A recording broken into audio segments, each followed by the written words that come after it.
It's January, and the snowy tundras and biting cold wind of winter can often make it feel like you're living in the icy reaches of space, so it's the perfect time to dig into some interstellar sci-fi thrillers.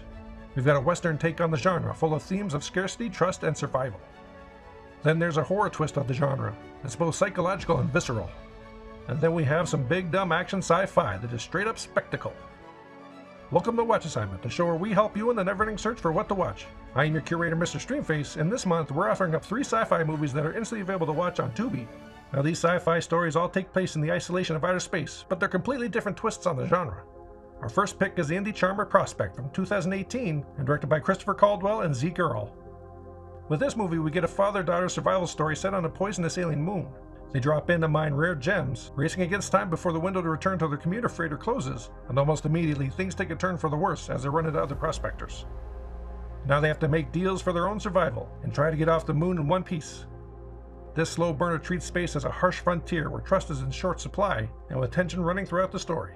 We've got a young Sophie Thatcher giving a focused and intense performance that works great against Pedro Pascal's charming but unpredictable prospector, who seems to be constantly negotiating. He's showing up with peak space outlaw energy, and it feels like a precursor to his breakout role since this film was released right before he'd go on to become the Mandalorian. You'd also be forgiven if you said it felt like The Last of Us. But beyond the riveting performances, the look and feel of the setting and production design really flesh out the vibe. The moon they're dropped on is nicknamed the Green, and the lush rainforests of the Pacific Northwest are used to great otherworldly effect here. But also we get tech that feels grounded, dirty, and well worn. The look of the suits lean into a retro aesthetic with chunky and loose designs, with all the dials and interfaces feeling industrial. This all helps enhance this story of people scraping by at the edge of civilization.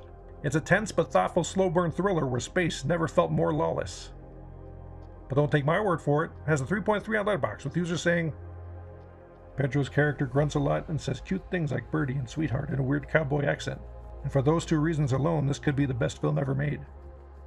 The cinematography and the production design and Pedro Pascal were gorgeous.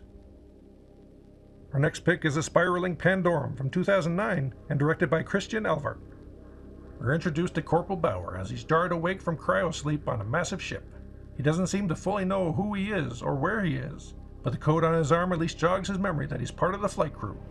Lieutenant Peyton, Bauer's commanding officer, then wakes up, and together they try to figure out the mystery of what's happening to the ship. It's dark, eerily quiet with crew missing, and it seems the reactor is slowly failing. Bauer seems to know what to do regarding the reactor, and sets out to fix it with Peyton as his guide. But as he ventures deeper into the ship, the mystery of what happened to the ship is revealed, and he finds they might not be alone after all. This movie really captures a psychological sci-fi horror vibe, with dark industrial and claustrophobic settings that have the ship feeling like a haunted house. There's elements that feel reminiscent of different movies, bits of Alien and Event Horizon, mixed in with the creatures from The Descent, all combined into an intense thriller. And beyond the fast-moving monsters on the ship, the characters also have to worry about their grip on reality. The title Pandorum refers to a psychological condition caused by deep space travel, isolation, and prolonged cryosleep. So as the story unfolds, paranoia and survival instincts take over. And Ben Foster as Bauer really does a lot of the heavy lifting here, bringing an intensity where you feel his moments of panic and desperation. But he also makes for a great action hero when the situation calls for it. And Dennis Quaid brings a weary authority to seemingly keep things grounded, but he might have secrets of his own. This is a great example of sci-fi horror that keeps you on edge, and you're never sure what's around the next corner. But don't take my word for it, it has a 3 on Letterboxd with users saying, it's kind of like the sequel to Event Horizon no one asked for, but it's still kind of cool to have because Ben Foster should always be in more movies. Vampire aliens with a plotline that felt video game-ish, stellar yet mid. The last pick is the pulpy actioner Lockout from 2012 and directed by James Mather and Steve St. Ledger. In this, Guy Pearce plays a sarcastic and gruff former CIA operative named Snow, who's framed for murder. At the same time, the idealistic daughter of the president, played by Maggie Grace, visits a massive space prison MS-1 to ensure the cryostasis they are put under isn't having adverse side effects. The first prisoner they pull out is an absolute wildcard, played by Joseph Gilgun, who ends up taking over the ship and releasing all the criminals who hold the crew and the president's daughter hostage. Now Snow is offered a chance at freedom if he can rescue the president's daughter from the most dangerous prison in existence, full of violent criminals. Many will recognize it as a play on Escape from New York, but in space. But instead of a sarcastic anti-hero named Snake, you get Snow. But Guy Pearce is absolutely bringing that Pliskin energy, and it makes the movie all the more fun. Joseph Gilgun's performance as the unhinged convict is also a highlight. He just exudes a dangerous, unpredictable presence that means any situation can turn for the worst in a moment's notice. This movie is fast, high energy, and full of extras who are clearly not actors. It's the kind of big dumb action movie you could turn your brain off to and just ride on the momentum.